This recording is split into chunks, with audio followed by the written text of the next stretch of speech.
Hey everybody, welcome to English with a Native podcast. My guest today is Mr. Brian. Brian has been an IELTS tutor for 5 years. He has worked with the students internationally via various platforms and face-to-face classes. He has a YouTube channel called IELTS Skills. You can check out his YouTube channel in the description box. Today we will discuss essential advice for maximizing your IELTS speaking test score. So I appreciate your watching. Make sure to hit that subscribe button and like this video to reach to more students. So let's start our podcast.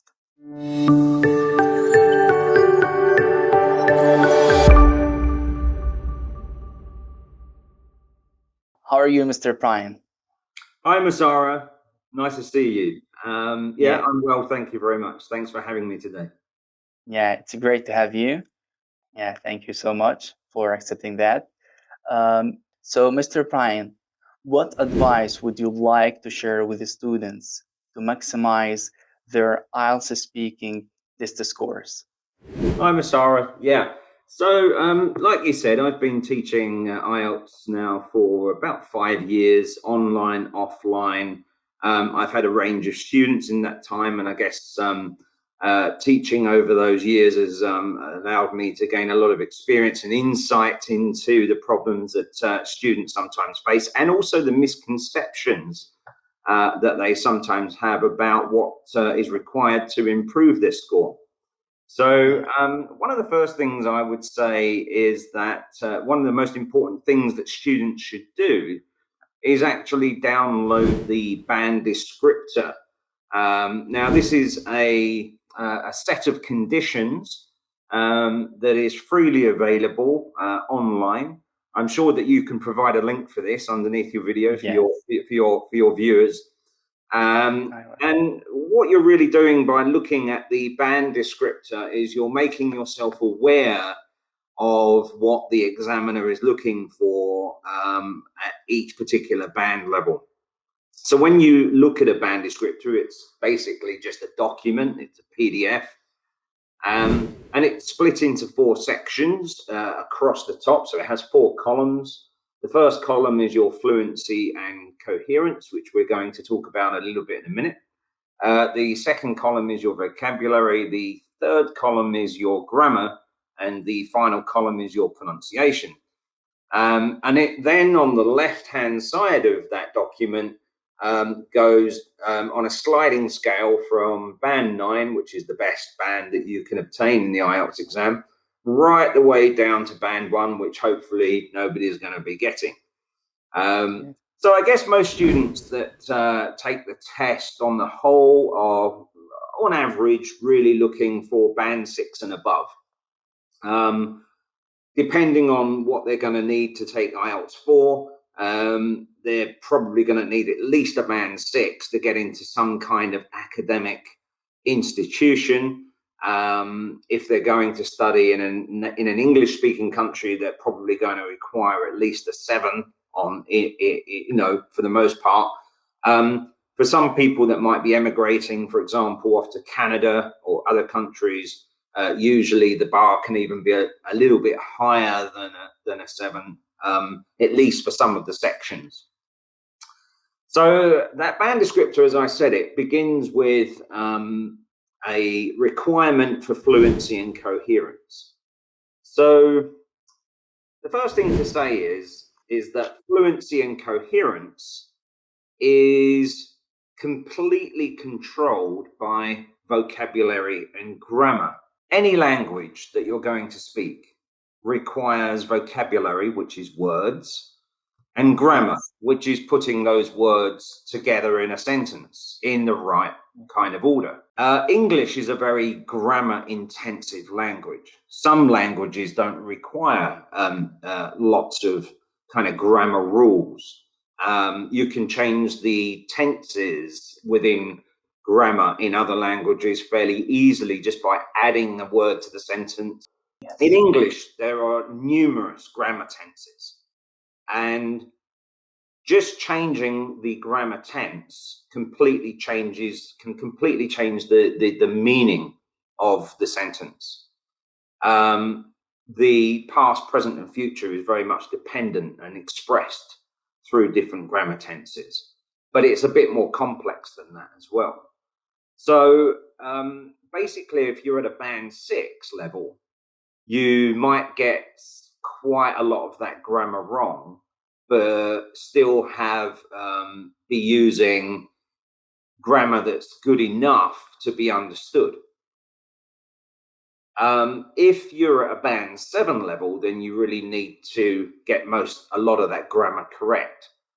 And that's one of the biggest things to mention. Now, if you are searching for grammar or searching for vocabulary because it's not coming to you naturally and you haven't studied it enough and don't understand it well enough, of course, that's going to affect your fluency.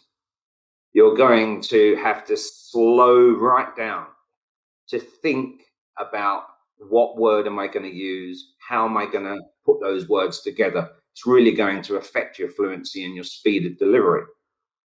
So you can already see how vocabulary and grammar, even though on the band descriptor, it's separate from fluency and coherence, it completely ties in with fluency and coherence.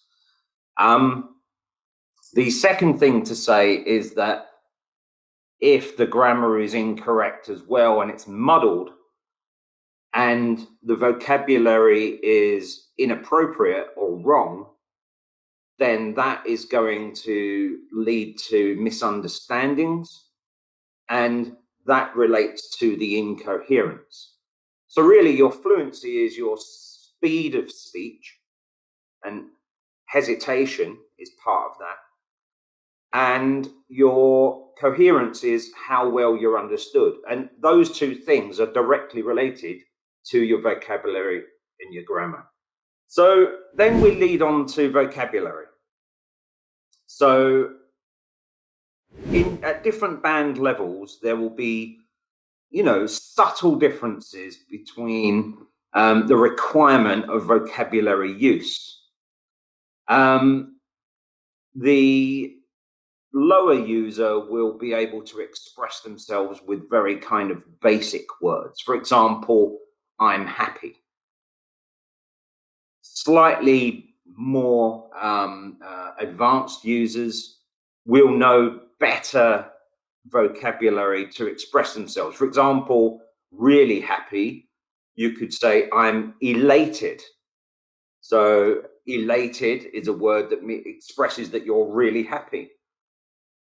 As you increase your knowledge of vocabulary, you also increase your chances of getting a higher band score.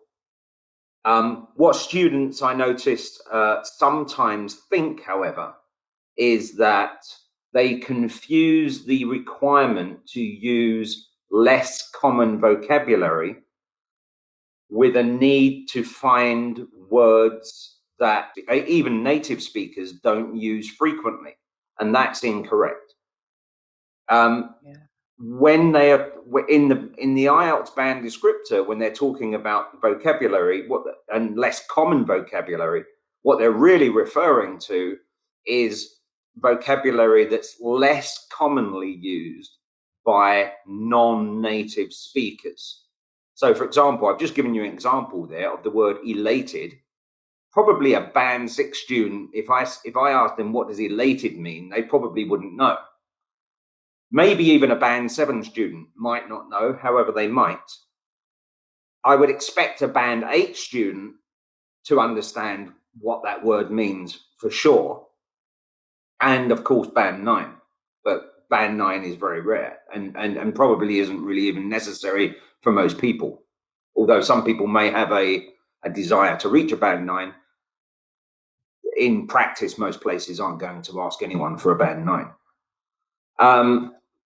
So that's vocabulary, and also collocations are very important. That's when you're putting kind of like 2 words together, or making expressions. So collocations are extremely important. And at band 7, it's not.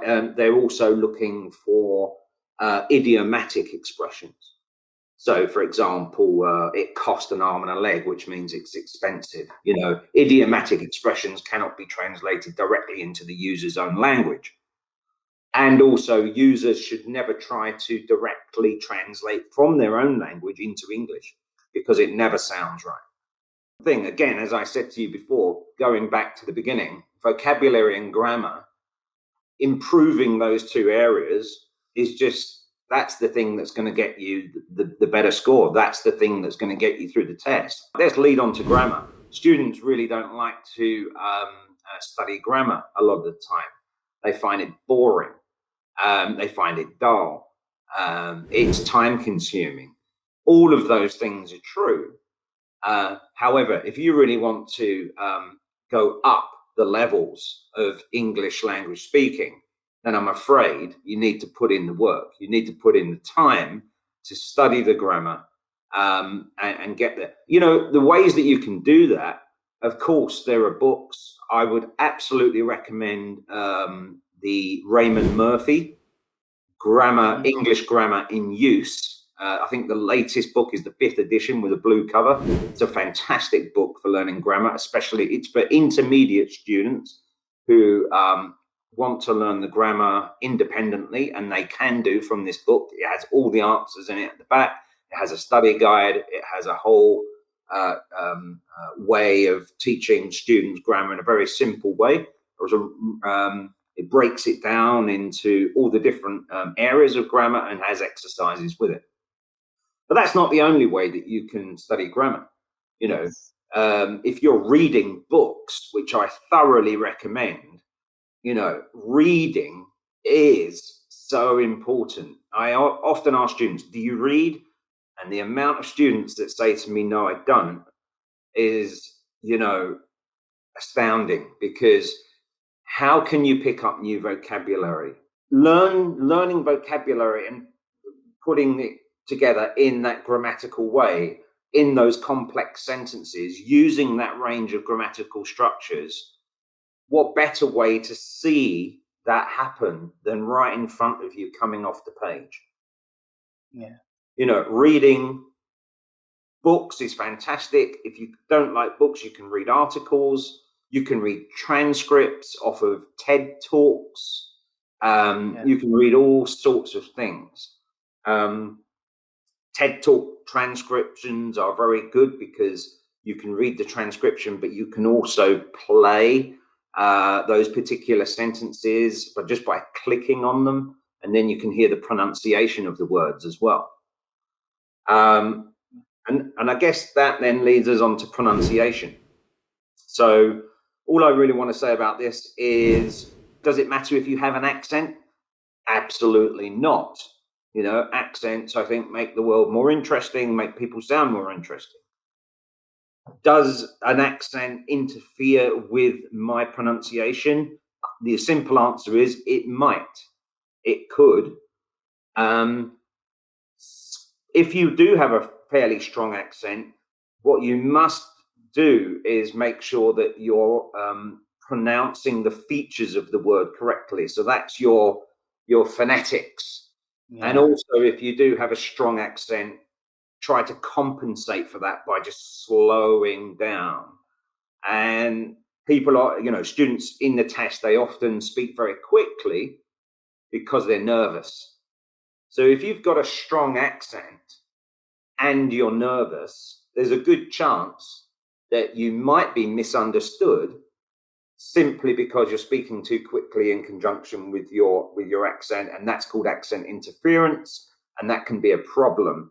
Often you need to get advice from a native speaker, and again there are different platforms and things where you can get that kind of advice, and then try and work on it. It is a very difficult thing to fix. It's not easy, and it does take some time. But it's really worth it, because if you can't be understood, again, the pronunciation problems, we can go back to the fluency and the coherence, which is the first part of the band descriptor, and the coherence will be affected again by the pronunciation. Again, don't forget, coherence means, can you be understood?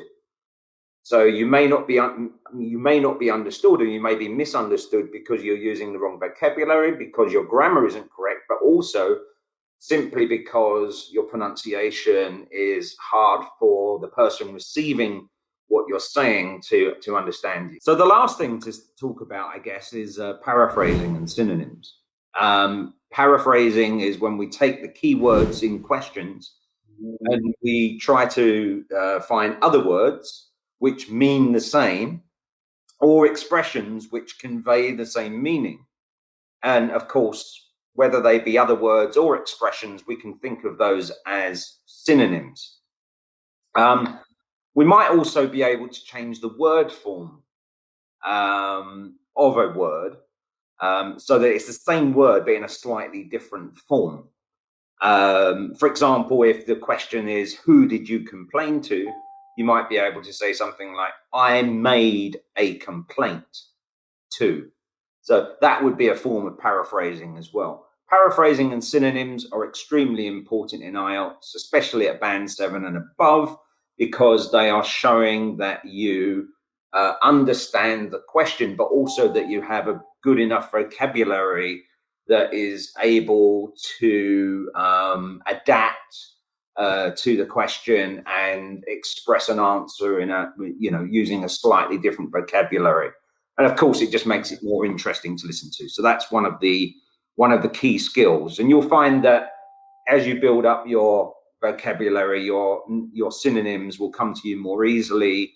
And that will also help you in all other aspects of the test, in your reading, your writing, and of course your listening. Yeah, great. Thank you for sharing your wisdom with everybody. I appreciate it. Thank you guys for listening to this week's episode of English with a Native podcast. Don't forget to hit that subscribe button and click the notification bell to be notified when I post on Thursday. And salam geeks. Peace. Take care.